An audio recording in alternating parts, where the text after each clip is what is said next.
everyone. Welcome to Risk Roundup. While the COVID-19 pandemic has forced each one of us to reevaluate the way we live, work, and interact, it has also forced organizations to ensure a new mode of operations. The sudden shock to the systems at all levels is followed by millions who are now without jobs or are asked to work from home. As a result, cyberspace is at the center of the new way of life and work. This has brought unforeseen strain on all matters of security. To discuss the security impact of COVID-19 pandemic, I'm delighted to welcome Neal Conlon to this roundup. Neal is a mission-driven Marine veteran and post-military service. Neal has developed a strong expertise in technology, processes, and people, and is now very focused on cybersecurity. Welcome, Neal. We are honored to have you on Risk Roundup.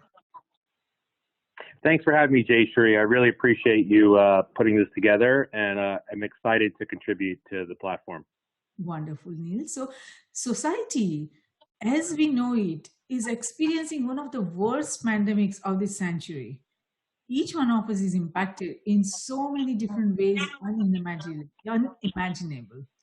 As our mode of operation goes digital, how do you see cyberspace shaping our very survival?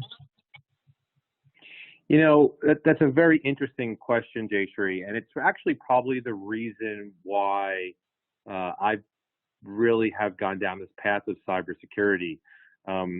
Post-military service, I spent a bunch of years where I had some really amazing technology mentors and CTOs and CIOs of probably some of the top data infrastructures on the planet in algorithm trading, big investment banks. And I was always fascinated at these layers and layers and layers of technology that we were building.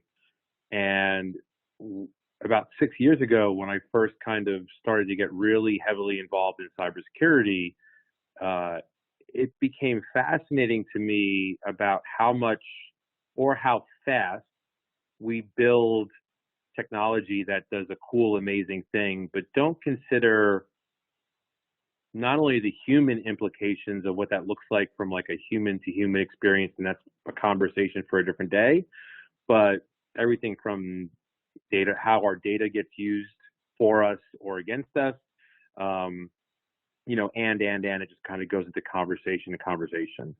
And when this, about 7-8 weeks ago, whenever the first headlines started to hit the United States about the coronavirus, my immediate kind of, as somebody who does what I do for a living, my immediate kind of red flag was not so much about, the implications of a virus or a pandemic, which is obviously very, very concerning and needs to be addressed in its own way. But the ability from a geopolitical standpoint and the implications of, being able to, in my own words, kind of take a pot shot at your adversaries when they're distracted is really become a very interesting topic for I think what we're experiencing in the world today, and what's going to continue to happen in cyberspace. I think you made some really excellent points. The point that you made about adversaries trying to come up with the new ways of attacking us when we are vulnerable, we meaning, any nation. I'm not talking about any specific nation, but any nation. This virus is not impacting all the nations at the same time. So it's going in cycle, and some, nations are ahead of us and some, are behind us. But then if the adversaries, those nations, enemy nations, some of them, they see that their enemy nation is, vulnerable right now, going through pandemic. For instance, United States right now is going through this pandemic. And if our enemies take this opportunity to bring us down, it is very, very, difficult scenario for us to defend ourselves, because it like you just mentioned, that all the layers of technology that makes a cyberspace, there are about 14 layers of technology. Now, each of those layers, when we build the technology, we never, kept security at the core of it. We always have, every application that comes up with, or every different technology that emerges, that is developed, security has never been at the core, and we focus on functionality so much that we are not focused on understanding where the security gaps are, where are the vulnerabilities. So that is a big concern for everybody, because now it is too late. Now the way this pandemic brought everything on a standstill, organizations or individuals, none of us got any time to prepare ourselves. We did not get notice that this pandemic is coming, so prepare yourself.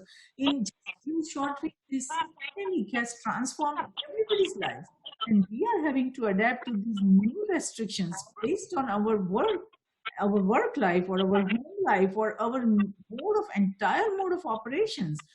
That is, none of us are prepared. So while we are facing these challenges of having to protect ourselves from virus, this coronavirus, we also need to protect ourselves from the enormous challenges associated with the shifting economic and security fundamentals. And as you know, that there are so many changes happening at all levels. So what shifts are you witnessing that are further impacting the security fundamentals, other than what you said, that enemies are trying to, make this much more complex than it needs to be, because they are seeing this as an opportunity to bring us down? So what other shifts you are witnessing? Really good question. And I think one of the things I think is super interesting is, for the general population, the average citizen, right? I look at this in a very different way because of my background working with federal and government agencies, and because of the nature of my work, and because of my military service. So I have some different views and opinions on it.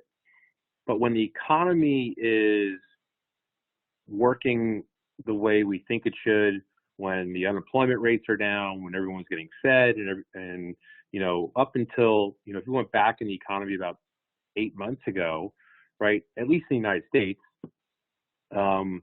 and probably lots of other countries, everybody's, they see an article in the paper every day about Equifax getting breached, some data getting stolen, something about a state nation hacking into something, and everybody kind of wrinkles and frowns a little bit upon it, but they're like, it's not really impacting my life. And with all these different scenarios now morphing, and like people are now, companies now sent home all their employees, and they're working remote. Companies are having to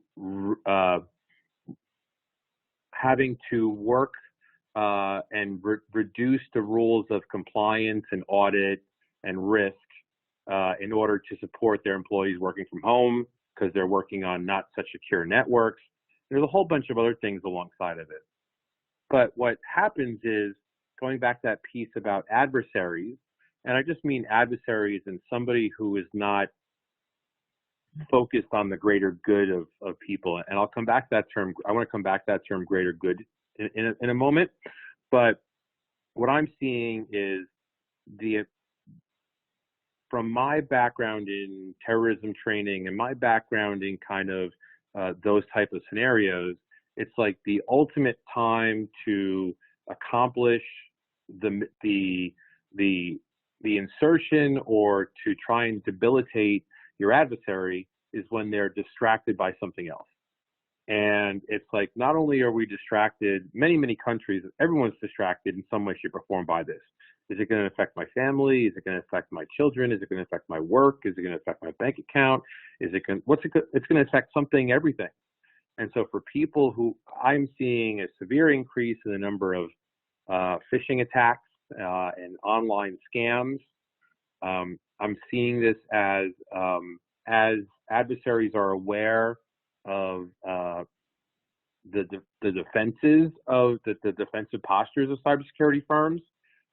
They're able to they're physically able to launch more and more attacks and then increasing the likelihood of them being able to get into the system. And now they're probably just laying the groundwork for getting a foot into the infrastructure so they can build from the inside, which is a lot of times what the adversaries are going to do.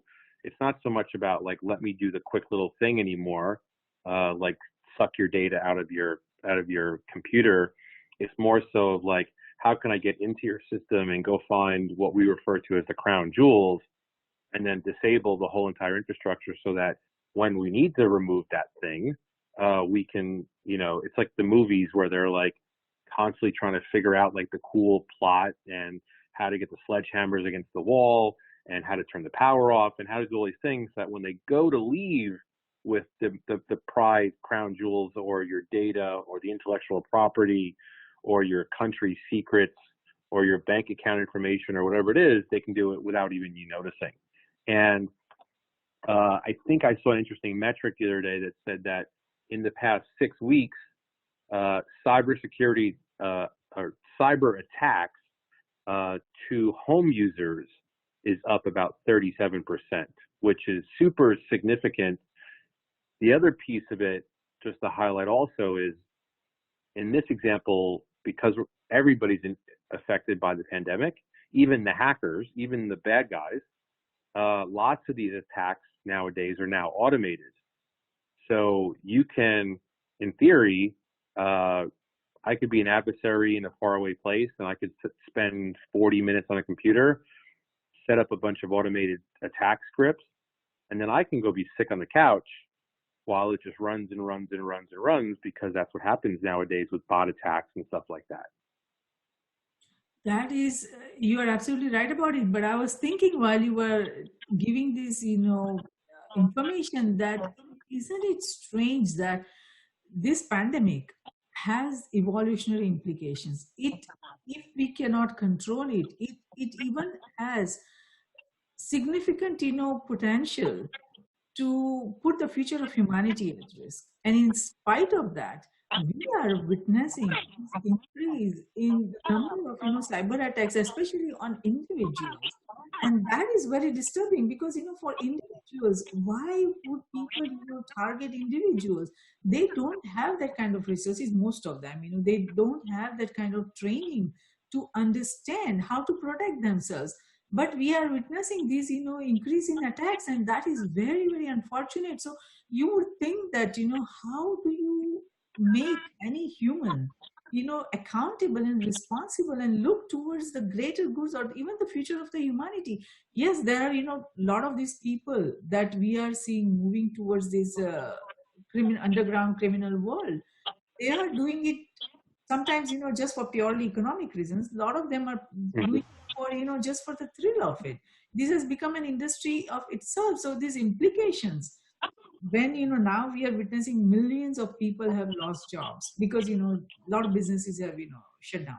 So the implications of this shifting economic fundamentals are going to further evolve the criminal markets, and it's going to be very profound. So by looking down of once we close the border, so some of the crimes have stopped because a lot of the transportation has stopped and people cannot go out. So we are also seeing murder rates and all that go down. But at the same time, we are seeing increased criminal activity, like you just mentioned.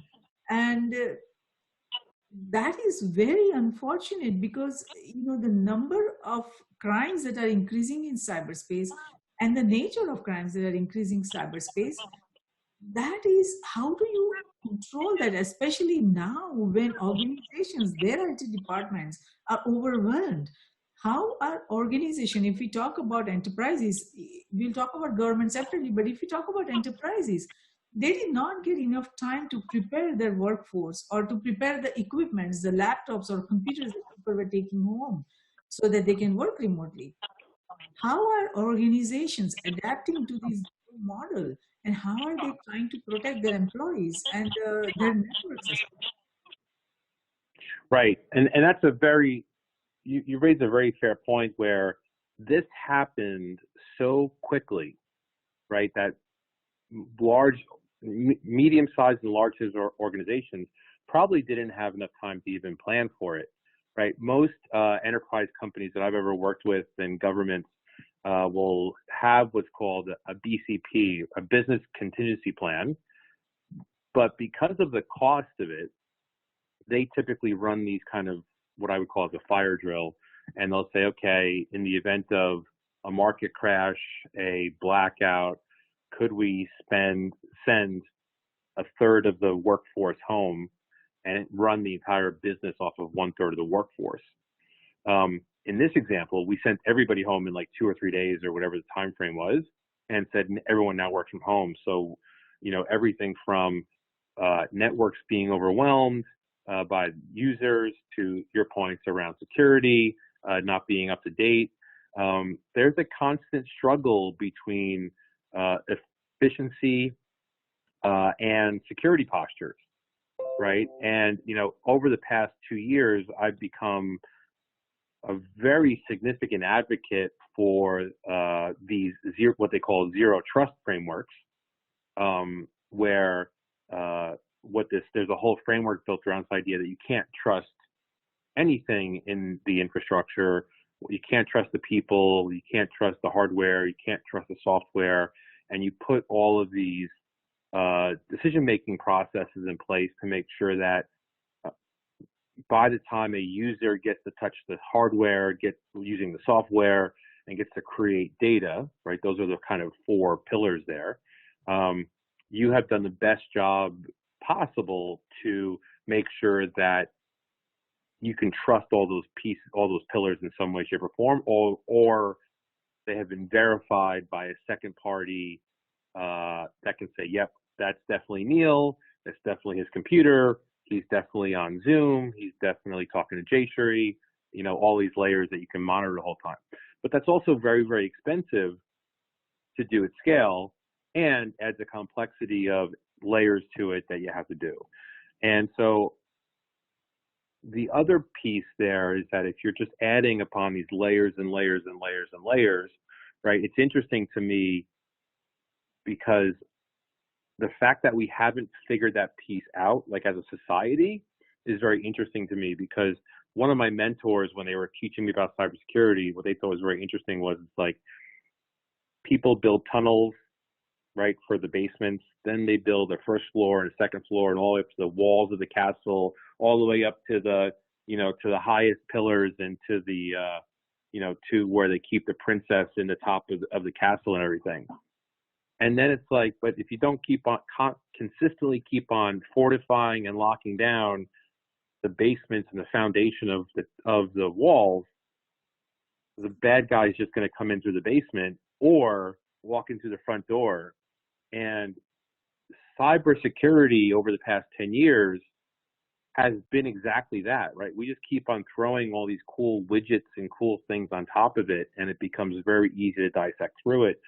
So that's a long-winded way for me to say that I think that we need to really start leveraging and leaning on, people like you and other PhDs and people.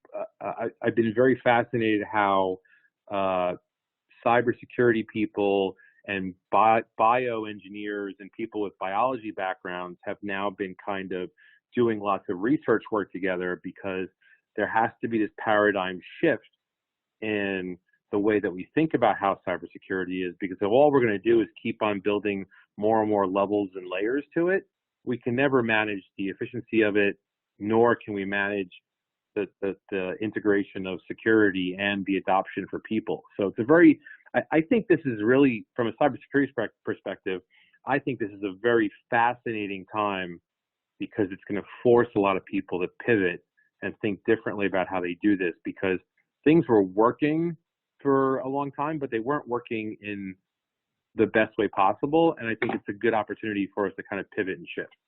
No, I think you made an excellent point, because as we were witnessing the cyberspace, the digital age was advancing, and then we reached a point where people, countries, and lost trust in each other's digital networks, and especially the data flow, the global data flow, and everybody was trying to prevent that global data flow reaching their country, especially their citizens, because that has a lot of implications, right? You keep the data flow open, then everyone would get new ideas that, hey, this country is doing it in certain way.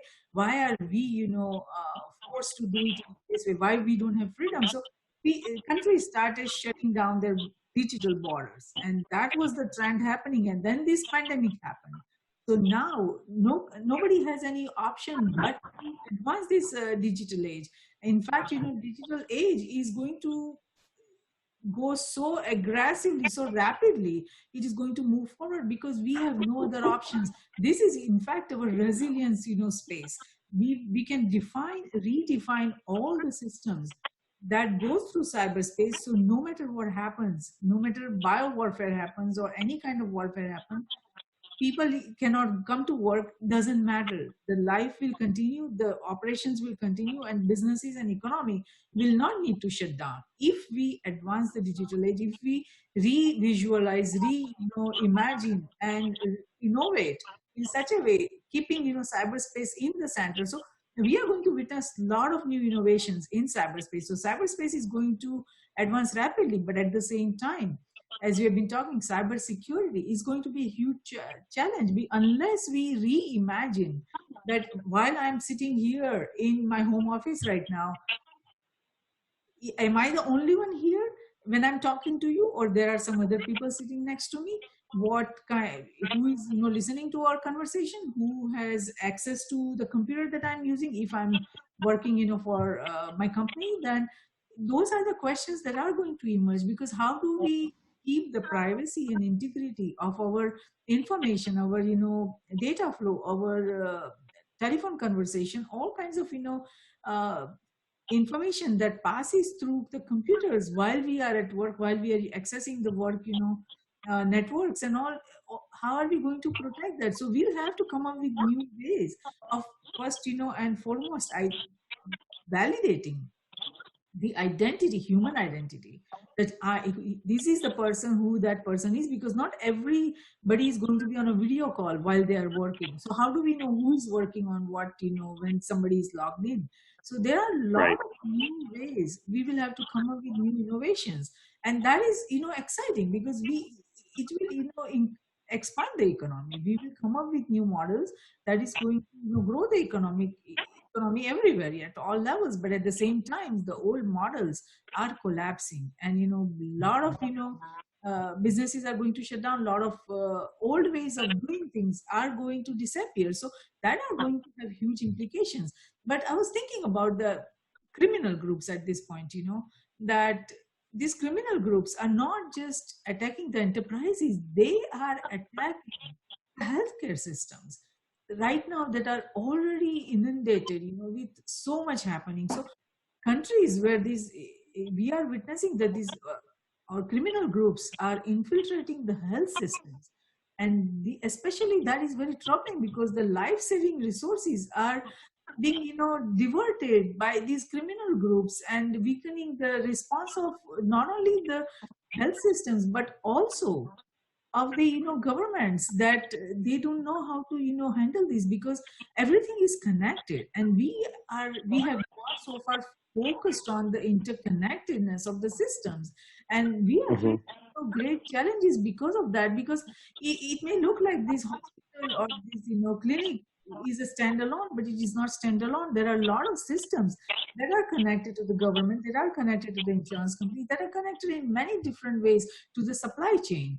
So there are a lot of challenges when criminals attack that, when they are already inundated. So healthcare system, as we know, the medical device security has been already been very vulnerable, because we have all those systems were never completely secured, and the models, the technology that they were using, a lot of them have been outdated.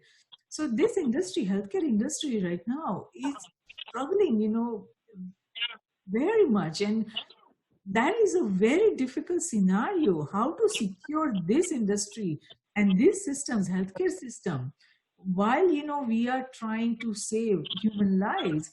How do we approach that? Because that is where we have to start with. Yes, the enterprises, the business organizations and the governments, all of that matter, but right now the healthcare system should be a priority. And how do we secure this system?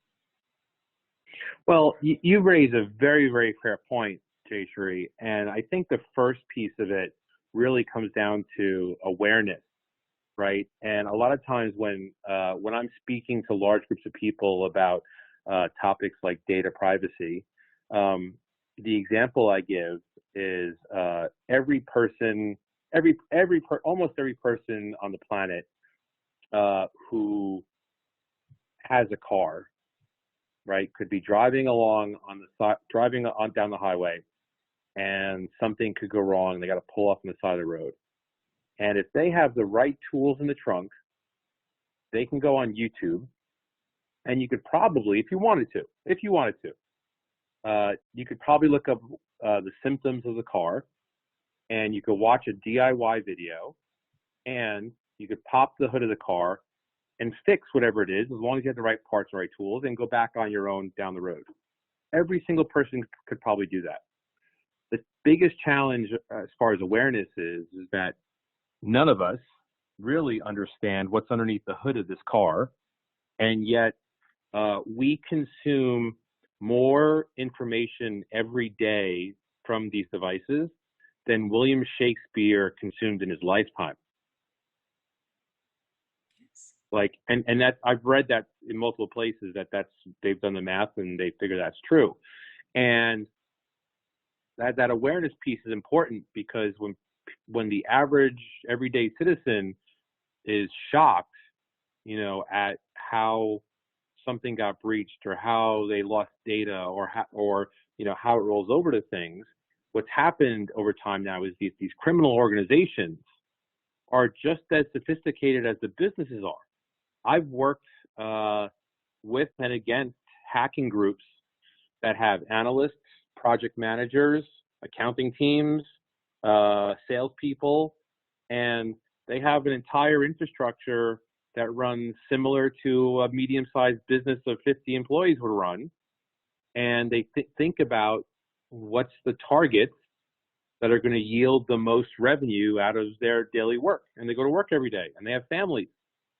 And so it becomes, as the investment banks and the governments become more and more secure, they go, well, where are the easiest places to go? And they go after places like healthcare, because of your PII or your personal data, because of your healthcare records is stored there, and it's stored there in very weak data containers, and it's very easy to navigate and very easy probably to trip up an employee who's not making a significant income and probably not trained properly on it.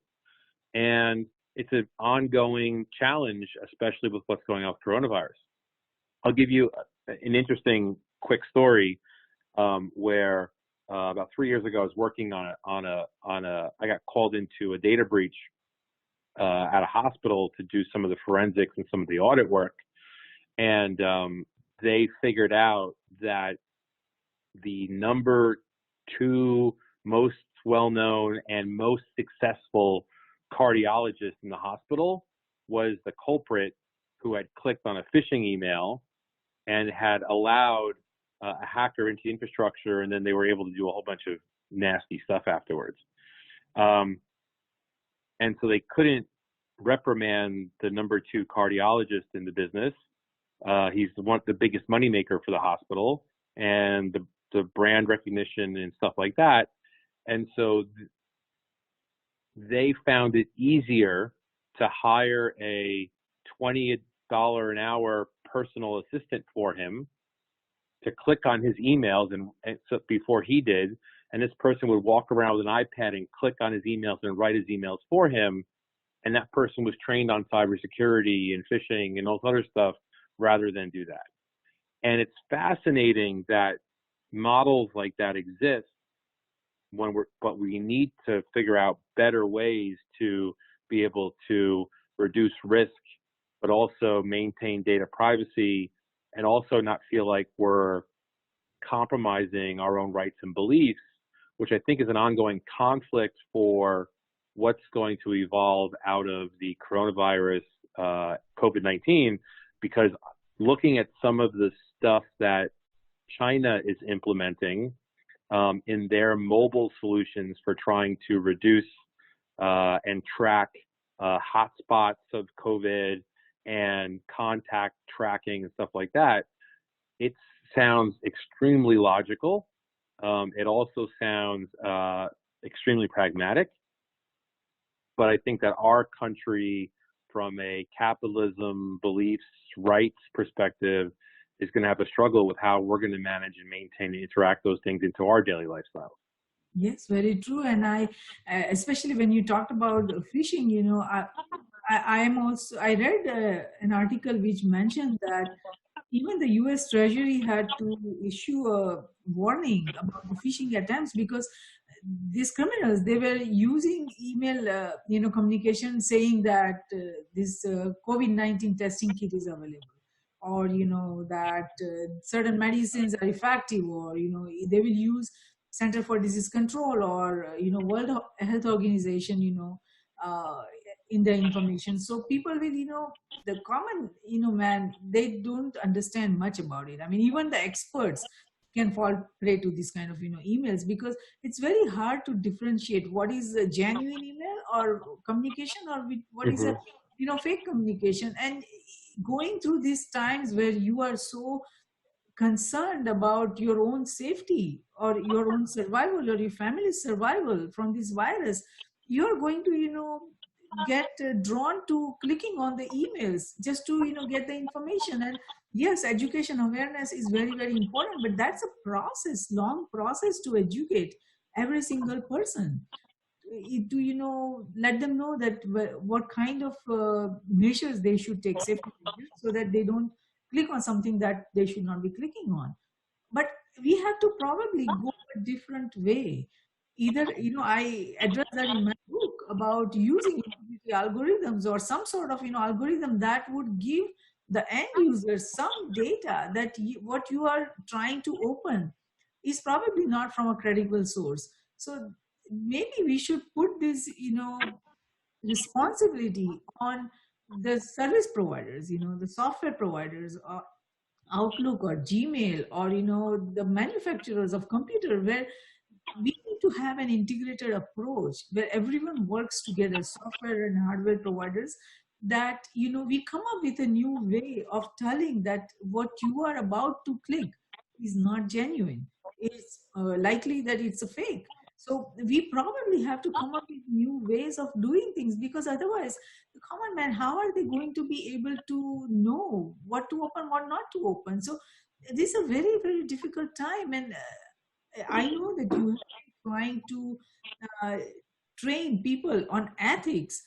How do you see changing the minds of brilliant software developers, or brilliant people who are getting drawn into this underground world of the criminal world? Or how would we prevent millions of people who are losing jobs, who will have no source of income, and to feed themselves and to feed their family? They will probably, I'm not saying all of them, but some of them from that will be drawn to whatever is available, because you have to survive at the end of the day. We don't have universal basic income, no country has that yet.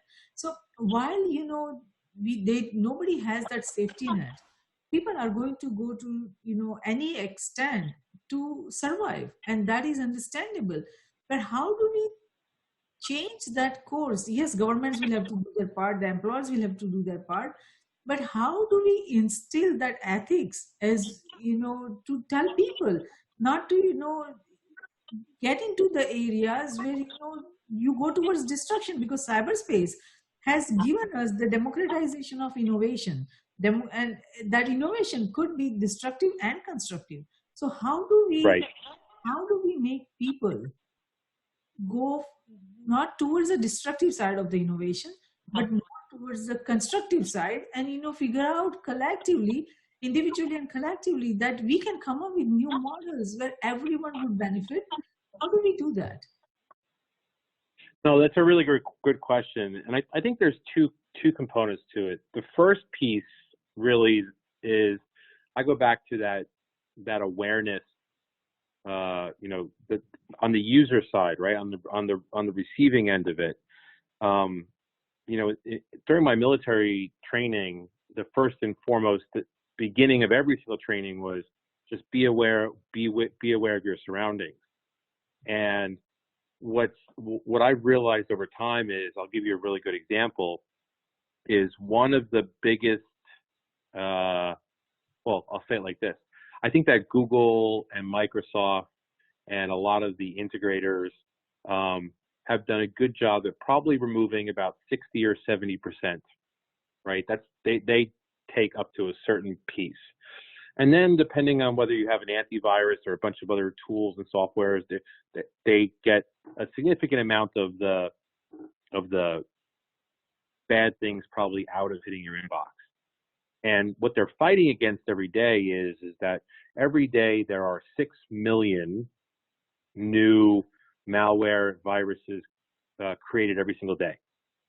And at this point, they're just like a biological virus in that they manifest themselves. It doesn't even need a person at this point to do it, because there's enough algorithm stuff out there that they can morph and change on their own. Code leaks into another code. It really is just like a virus mutating. And if all the integrators and all the softwares get to be about 90, 95%, it's that last 5 or 10% is where the risk, really comes through the things that enter your inbox. And the other piece of that is that when a person makes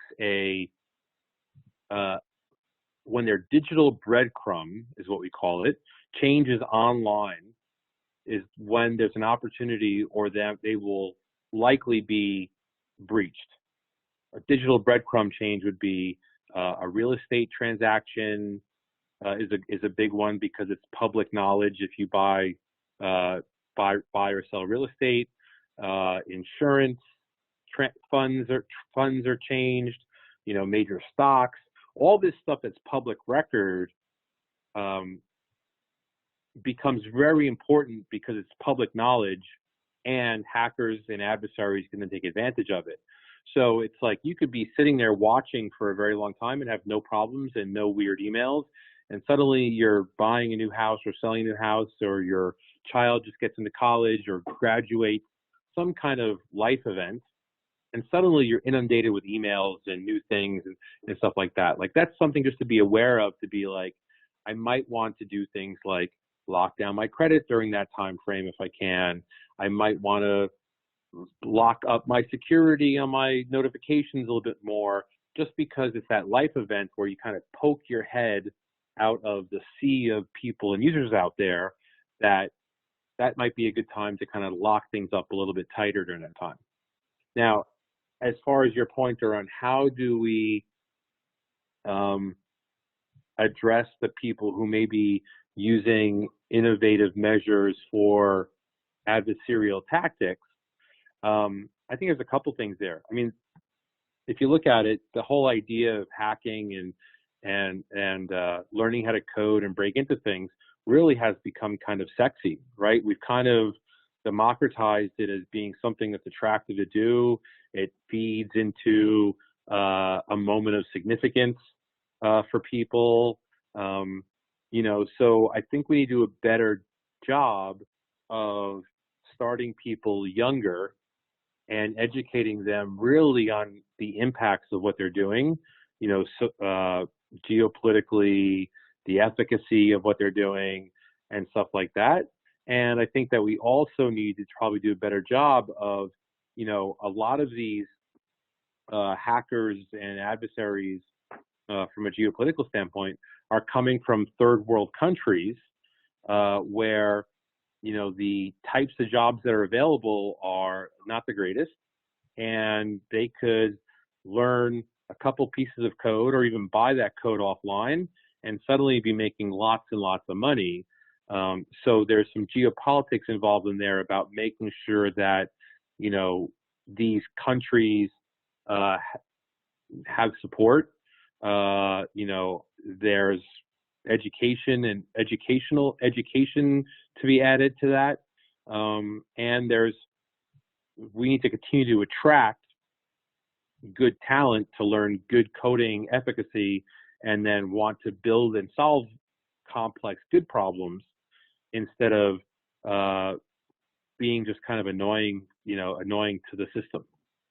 No, I hear you on that. And yes, there are a lot of changes. We will have to come up with new way of doing things. And the hackers, are going to do what they are going to do because they find either the excitement or they need the money or they are just, simply lost souls. So unless, I mean, this is going to be a long process. And perhaps, from the elementary school, we'll have to start training these young minds of what they should focus on and what they should not, because focusing on destruction is very easy for a lot of people because destruction doesn't take much effort, but building something, that requires a lot of effort and a lot of intelligence and a lot of innovation and a lot of patience, because building something, it's not happen overnight. It takes a long journey, a lot of effort, a lot of people working together. So we have to instill in everyone right from the childhood that our eyes should be on the future of the humanity, because the challenges coming our way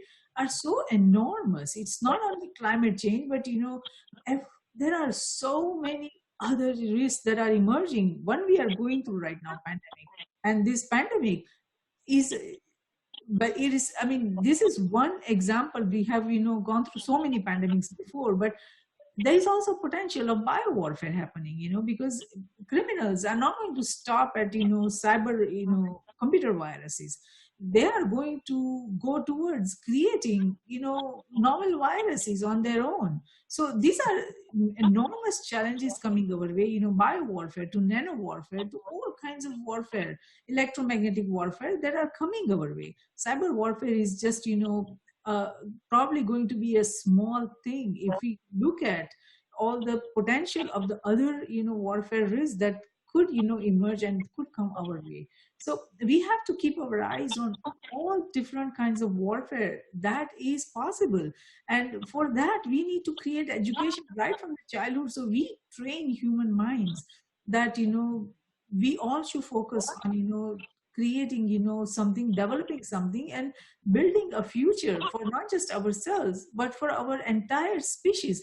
That is going to require a lot of integrated effort. So where would you like to see the changes, based on not only your military experience but everything that you have done after your post-military world? Where do you see the gaps and where would you like a lot of changes happening so that we can protect the future of the humanity collectively?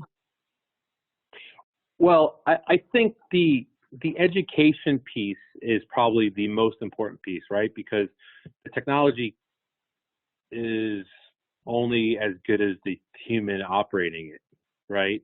And even any of the artificial intelligence or machine learning stuff that's come out there, it all still at this point still needs to be managed or operated by the human who has been educated to a certain level.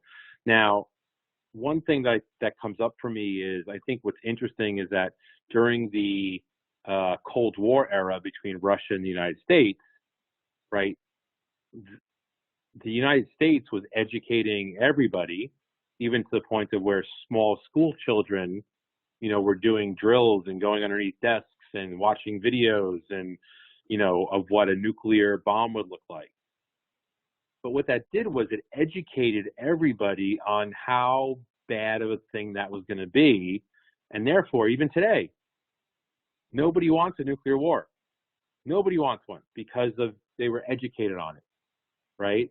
And I think that the education of understanding of what we do on our phones, there's implications to it, needs to be educated into even our smallest of children, where even my children are watching lots of YouTube and watching lots of different things. And even the example of, TikTok being this raging social media platform that their servers are in China.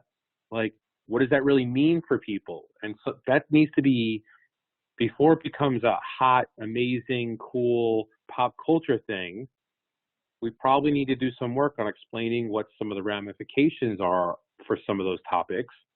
And the other piece of it is that we really need to realize that, and I think this pandemic will probably do a little bit of it, is realize that one, you don't realize how connected the whole world really is, both from a biological perspective and from a now infrastructure perspective. And I think that everybody in the world actually needs to accept that as much as I don't really believe that there's good guys or bad guys on the planet, right? This is not like the comic books. There's no villain or superhero. However, there are people who do have their own interests in play. And lots of people over the past decade or so have removed themselves from that conversation to realize that there are state nations and other countries that if you turn your back, if we turn our back on a situation, they will find a way to take advantage of it and focus on advancing their own geopolitical plans, right? The U.S. competes against China, who has a 100-year strategic plan for advancing their nation. Yet we change presidents every 4 years. That means we change strategies every 4 years. That means that we change economic beliefs. We change so many things every 4 years.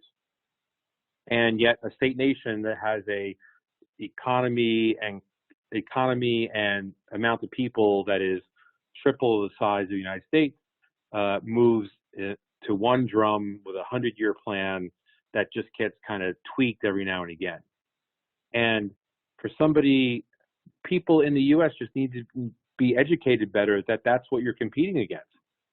Yes, I think you made an excellent point, because if we have to redefine our strategy every 4 years, we cannot go much far. We have to have the collective focus as a nation to make sure that we are all in this together for the success of our country and for economic success, military success, all kinds of success. And then if each country is able to do that, then perhaps we'll have a hope that we all countries can work together collectively towards the future of our species, to protect the future of our species. And like you said, we were able to do that in the Cold War era for educating everybody on the nuclear risk.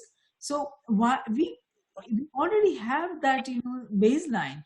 We can do this again. We can educate everybody on the cybersecurity risk, and there is a hope. And I in my book, and since the beginning of Risk Group, I have been talking about the need for integrated approach.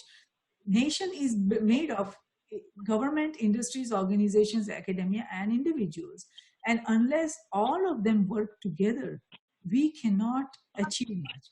And we have been, keeping that at the core of our discussion, that we need to have an integrated approach and integrated strategy. So what you just said, I think, we are on the same, path, and especially about our thinking, where this should go. And we can do this as a country. We collectively, we all can come together. There is no problem that cannot be solved. So thank you so much, Neal, for participating in the roundup today. We appreciate your thoughtful insight on security implications of COVID-19, and I'm sure our global viewers and listeners will benefit tremendously from the information you provided today. And even if a single individual, organization, or nation is able to understand how to better prepare their businesses or their individual life or their government approach for pandemics, after listening to this discussion, this Risk Roundup dialogue has been of service, and we thank you for that. So, thank you very much, Jayshree. Thank you so much, Neal. So Risk Group is a strategic security risk research platform and community, and our ecosystem is the first and only cross-disciplinary and collective community that is made of top scientists, security professionals, thought leaders, entrepreneurs, philanthropists, policymakers, and academic institutions from across nations collaborating to research, review, rate, and report strategic security risks to protect the future of humanity. Add your voice to risk groups. Get involved to protect the future of humanity. Until next time, I'm Jayshree, host of Risk Roundup, signing off. See you next time. Thank you.